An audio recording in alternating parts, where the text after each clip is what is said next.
The Galactic Peace Summits were the most heavily guarded events in known space. Every attending species, be they ancient empires, hive minds, or machine coalitions, arrived with escorts, armed security, or at least a warship parked in orbit as a reminder of strength. It was the standard, an unspoken tradition. Diplomacy backed by power. Except Earth. No soldiers. No battleships. Not even a sidearm visible on any delegate. Just calm, sharply dressed humans carrying data pads and wearing expressions unreadable to most other species. For over 70 cycles, humanity had attended every summit without even a whisper of military presence. To newcomers, it seemed like weakness. To older species, it was something else, something unspoken. An enigma surrounded the Terrans, like a blade sheathed in velvet. One particular observer, High Strategist Zorval of the Drawn Collective, began to take interest. He had served in 200 campaigns and read the war archives of over a dozen extinct civilizations. He thought he understood power. Yet even he found Earth's approach puzzling, almost provocative. In the 817th summit, when the Sarvek arrived with 3 war cruisers overhead and Earth sent only 2 envoys and an AI drone, the discrepancy drew attention. Some scoffed. The Sarvek's third emissary, a red-plated warborn, mocked Earth openly. No retaliation came. Earth's envoys simply noted the comment and moved to the next item on the agenda. But something strange happened afterward. The Sarvek fleet quietly repositioned 3 sectors away from Earth's borders. No declaration. No announcement. Just silence and distance. When pressed, the Sarvek ambassador declined to speak about the matter. That silence repeated across decades. The Thor Enclade, the Kestrut Dominion, the Valdari Union, all had moments of tension with Earth, and in each case, Earth never responded with force at the summits. Yet each time, something changed afterward. Quiet adjustments. Tactical shifts. Territories abandoned. Patrol routes altered. It wasn't cowardice. And it wasn't bluster. It was something deeper, unsettling in its certainty. Earth's representatives never raised their voices, never threatened, and never escalated. But their presence demanded caution. Zorval began collecting transcripts of Earth's summit contributions. Their diplomats were articulate, precise, sometimes unnervingly calm in the face of aggression. Never a misplaced word. Never emotional. But laced with implications only the careful could detect. One quote stood out. "We appreciate peaceful dialogue. It's always preferable to the alternative." Delivered with a smile. No emphasis. But when cross-referenced with the dates, that statement had been made exactly 12 hours before the sudden collapse of a Vekari Cyber Command station, an event officially labeled a cosmic radiation incident. No link to Earth was ever proven. As Zorval's data grew, patterns began emerging. Earth's lack of military presence wasn't an oversight. It was policy. Deliberate. Calculated. And more importantly, it worked. No species had dared declare war on Earth in nearly a century. Those who once challenged them had either gone silent, grown distant, or disappeared entirely from council proceedings. In private forums, council members debated it. Some argued Earth was bluffing, leaning on its early war reputation. Others weren't so sure. One conversation transcript leaked between 2 high-ranking members of the Voigan mind chain. "If they don't bring weapons, what are they bringing?" "Their confidence." "Is that all?" "No. That's what scares me." The council never formally addressed Earth's behavior. There was no rule requiring military escorts, after all. But everyone noticed. Everyone watched. Even the aggressive species, the old warlike empires, chose their words carefully around Terran delegates. Zorval, despite all his experience, found himself hesitating before speaking to Earth's envoy at the next summit. The human greeted him politely, asked nothing, and offered no veiled warnings. Yet after their brief conversation, Zorval revised 5 of his border protocols and increased surveillance around several of his minor systems. He never told his superiors why. It became understood, though never officially stated, that Earth's military not being present was more intimidating than any war fleet on display.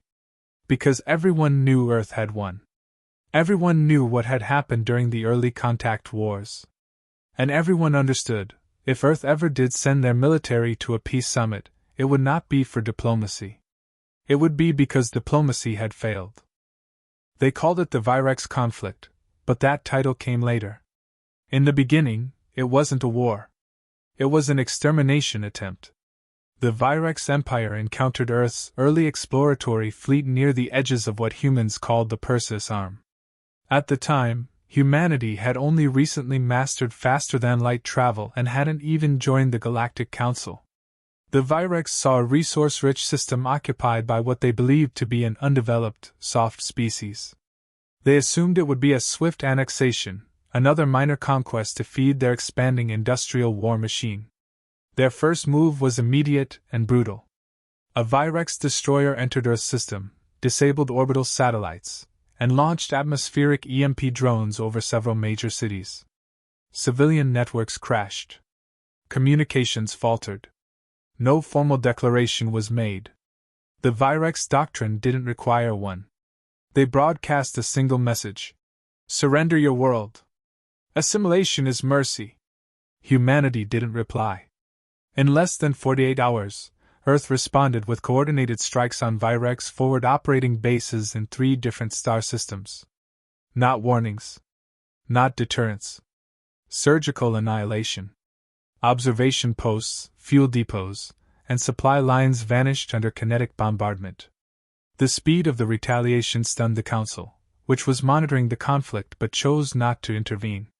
They were still debating whether Earth even qualified as a sovereign power. But by the time those debates concluded, humanity had already deployed the Black Sky Initiative.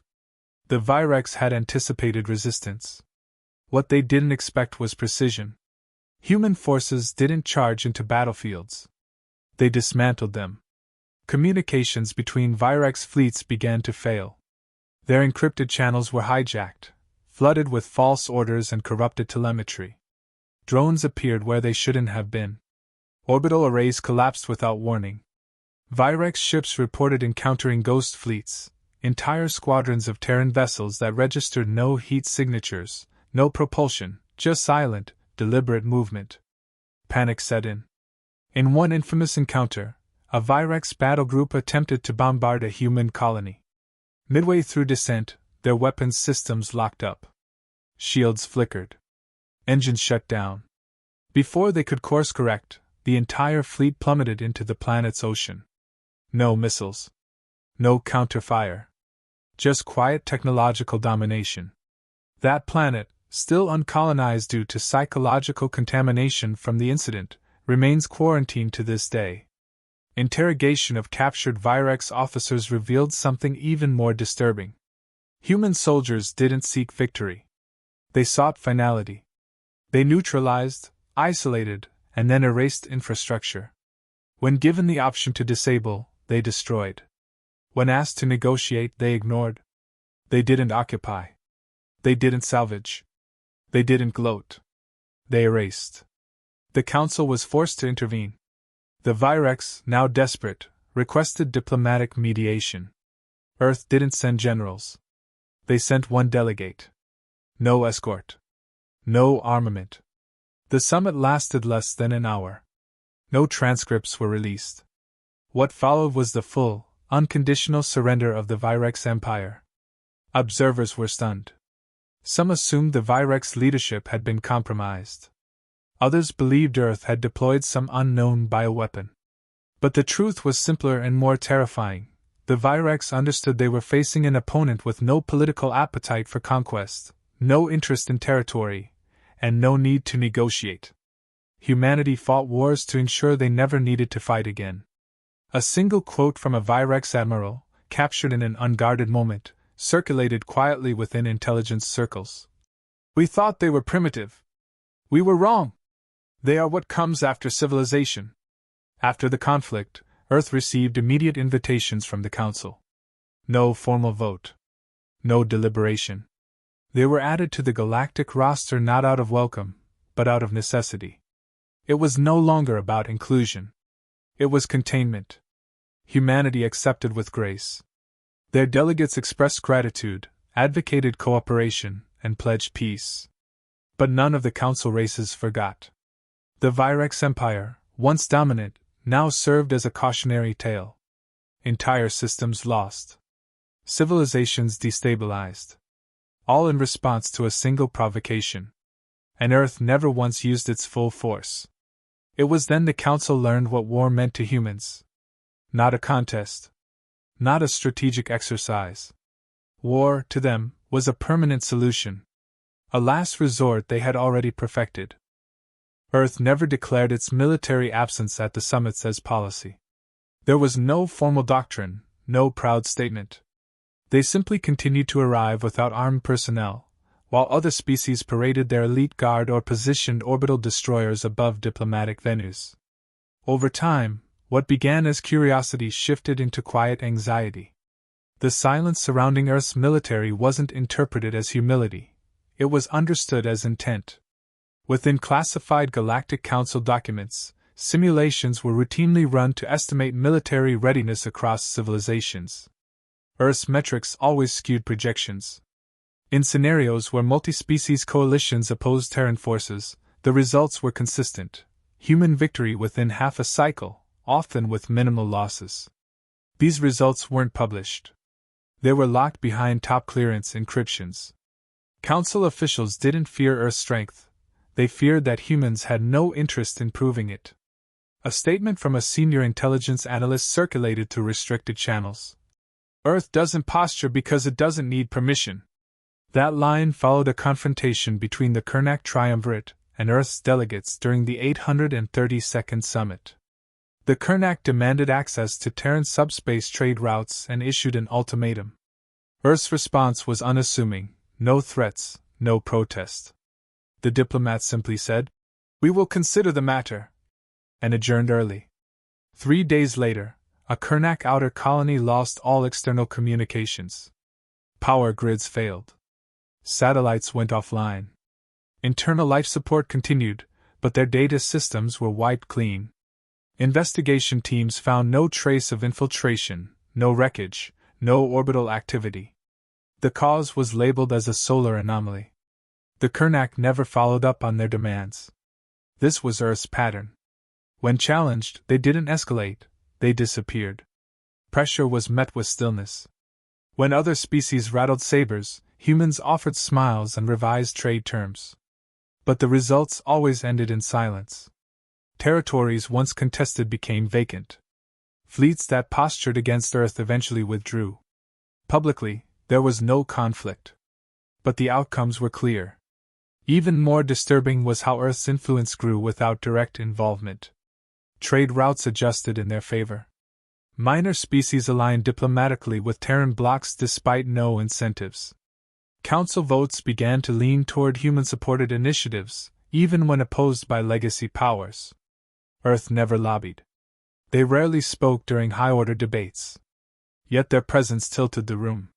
Leaked internal communications among the senior members of the Valdari Assembly revealed open concern. "We don't know who gives Earth orders. There's no visible hierarchy. Their diplomats operate autonomously, and still they always move in concert." Others speculated about a centralized AI directing Terran policy. Some feared something worse, a species that no longer needed centralized control at all, just shared conviction.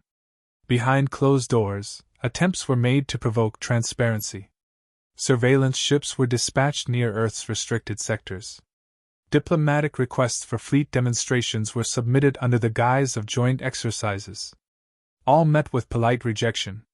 The few who pressed further were met with delays, unexplained malfunctions, or in some cases, accidents. One Veldari surveillance vessel drifted into Jupiter's orbit with its crew intact but suffering total memory blackout. They had no record of what occurred. None of these incidents were officially attributed to Earth. No claims were made. No warnings delivered. The Council stopped asking. Speculation only increased. Did Earth employ cloaked fleets? Were their weapons interdimensional? Had they seeded countermeasures in the very infrastructure of the Council itself? No answer surfaced. And yet, no action was taken to challenge them. The unspoken consensus grew: Earth didn't threaten because it had no need to. They had already won the only war that mattered, the psychological one. Other civilizations postured with ships and soldiers. Earth wielded restraint, and it landed heavier than any bombardment. This quiet dominance shaped every diplomatic interaction. When Earth entered the room, conversations shifted. Opposing blocs adjusted language. Allies paid closer attention.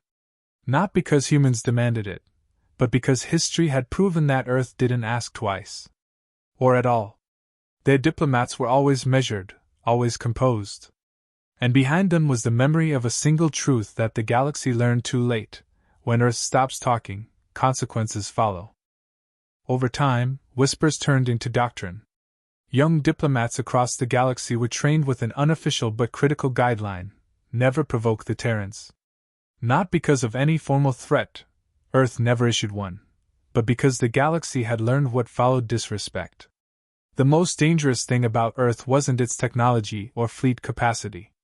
It was the consistency of its outcomes. When friction arose, Earth never lost. It never even stumbled. The Council finally acknowledged what had become obvious: Earth's restraint was not passive. It was strategic. Every peace summit was a performance of power through absence. Humans didn't showcase fleets because they didn't need recognition. They didn't demand seats at negotiations. They were already treated as arbiters. And they never needed to prove their capability because everyone who had tested them had either surrendered, vanished, or changed their policies without public explanation. One particularly telling moment unfolded during the Draxian reform crisis. The Draxian warlords had fractured into 3 rival states, each seeking council recognition. All sent delegations to the summit, flanked by armored guards and intimidating figures. Each demanded the council support their version of unity. Earth's envoy arrived alone, reviewed each proposal without emotion, and asked a single question: what guarantees can you offer for stability that won't require ongoing intervention? None had a sufficient answer. 72 hours later, all 3 Draxian factions declared unification under a newly formed neutral party, previously unknown to the Council. The announcement was sudden. No sign of Earth's involvement appeared in any official document. But 2 days before the unification, a Terran research freighter had docked briefly in Draxian orbit. It had no record of cargo exchange or crew disembarkation. It simply arrived, stayed for 11 minutes, and left. Events like this became patterns. Earth never made declarations, yet problems solved themselves shortly after they arrived. Civil wars quieted. Trade disputes resolved. Border tensions diffused. Each time, Earth claimed no responsibility. But species across the stars understood that presence alone altered outcomes. They brought no weapons, but they brought finality. Some in the Council began to resent this quiet dominance. The Galcari Assembly introduced a motion to require all summit participants to disclose the extent of their defense readiness. Earth declined. No justification. No counteroffer. Just a diplomatic note: we find value in ambiguity. The vote never reached quorum. Several species abstained without explanation. Even Earth's silence was strategic. What unnerved other civilizations most wasn't what Earth did, but what it didn't. Other empires engaged in information campaigns, lobbying, covert influence networks. Earth did not. And yet policies still bent in their direction. The Terrans didn't buy influence. They didn't threaten for compliance. But those who aligned with them quietly found themselves with safer borders, better trade terms, and fewer internal disruptions. Earth had become a stabilizing axis without ever asking to be one.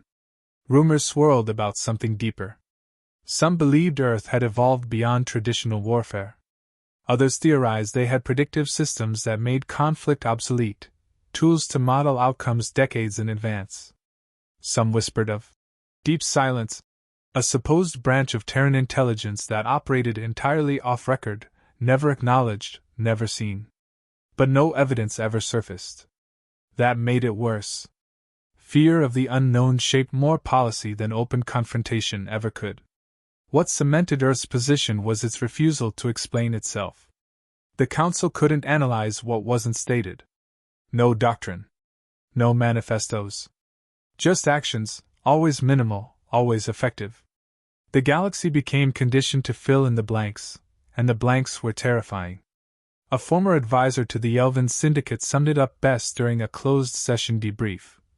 Earth doesn't dominate through superiority. They dominate through certainty.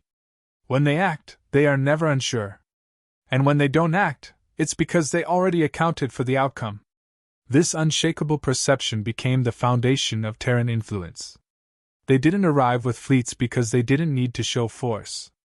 The mere idea of what could happen was heavier than any actual deployment. Every time Earth declined to bring a military presence, the message was implicit, undeniable, and deeply unsettling. You will never see us coming, not because we're hiding, but because you won't realize it matters until it's too late. Humanity's legacy was one of silent extremes, an existence marked by the juxtaposition of mercy and relentless purpose. Earth's citizens never celebrated the carnage of their past wars in public forums, instead investing in recovery and reconstruction, healing wounds left by conflicts whose echoes were felt across entire star systems. Their reputation was built on a dichotomy that few could reconcile: the capacity to annihilate, balanced by a commitment to restore balance wherever possible. Peace was not a passive state for them, but a condition meticulously engineered through restraint and fortitude. In the interregnum of conflict and unity, Terran diplomacy achieved what brute force often could not, an enduring stability that resonated through the many layers of galactic society. Unlike powers that flaunted their military might at every opportunity, Earth chose to influence from a position of deliberate ambiguity. The strength of their character lay not in overt displays of power, but in the profound silence with which they accepted accountability for the irreversible choices made during times of war. This paradox commanded respect far more effectively than any armed fleet ever could. The absence of soldiers at peace summits was a calculated silence designed to evoke both hope and trepidation. It signified not surrender, but a deliberate withholding of force, a pledge that war was a last recourse, a grim reminder of what was necessary to secure peace. Even as their military capabilities remained hidden, the Terran government devoted itself to humanitarian efforts that bridged numerous interstellar divides. Human relief missions and scientific collaborations became the standard by which other civilizations measured their commitment to collective advancement. Aid packages, medical supplies, and reconstruction experts were dispatched in the aftermath of natural disasters, economic crises, and conflicts initiated by powers that had long forgotten the true cost of war. The Terran model demonstrated that ethical restraint could exist alongside an arsenal potent enough to deter any act of aggression. In this duality, a narrative emerged, one in which humanity was as capable of compassion as it was of decisive action. This dual nature extended into every facet of their policy. Internally, civic programs promoted education and innovation, ensuring that each citizen understood both the weight of their historical actions and the promise of a future built on unity. National initiatives encouraged reflective discourse, prompting debates on the moral responsibilities of a species with the power to reshape entire worlds. Humanity's commitment to continuous improvement was further evidenced by rigorous internal review processes, wherein incidents of past violence were analyzed with equal measures of regret and pragmatic determination to avoid repetition. These internal mechanisms reinforced the notion that the Terran ethos was grounded in an unwavering belief in progress without sacrifice to ethical rigor. Across the galactic stage, observers noted an unsettling consistency in Earth's approach to governance. Every decision was informed by a historical memory that spanned centuries and wars, a recollection of both triumphs and tragedies. This historical consciousness manifested in policies that favored long-term stability over short-term gains. The Terrans rarely indulged in sentimentality during high-stakes negotiations. Instead, they relied on a stoic pragmatism that resonated with those who had witnessed the devastating aftermath of unchecked conflict. Their measured words at diplomatic gatherings were a testament to the lessons learned on battlefields long past, a reminder that true power was best wielded with caution, lest it spiral into unstoppable destruction. At times, whispers of dissent emerged among those who believed that Earth's silence masked a darkness yet unknown, a belief that the Terran doctrine of restraint was merely a prelude to a moment when all limits would be discarded. Yet, even these skeptics acknowledged that the very effectiveness of Earth's approach was its greatest shield. By continually emphasizing the cost of chaos, humanity had constructed a deterrent that resonated louder than the clamor of war. Their influence was felt not through displays of aggression, but through the quiet certainty of inevitability, that any conflict with them was a battle not worth fighting. It was a dynamic defined not by the noise of warfare, but by the profound impact of deliberate inaction. In the final analysis, the Terran paradox was encapsulated in the silent oath taken by every human leader, to wield power only when all other avenues had been exhausted. This commitment did not arise from fear, but from a deep-seated conviction that, for humanity, the highest form of strength was the ability to choose restraint over ruin. As galaxies and civilizations continued to evolve under the watchful eye of Earth's quiet dominance, the message remained clear. Humanity's true triumph was not in the wars they fought, but in the peace they relentlessly safeguarded, even when that peace was enforced by a presence felt more in absence than in display.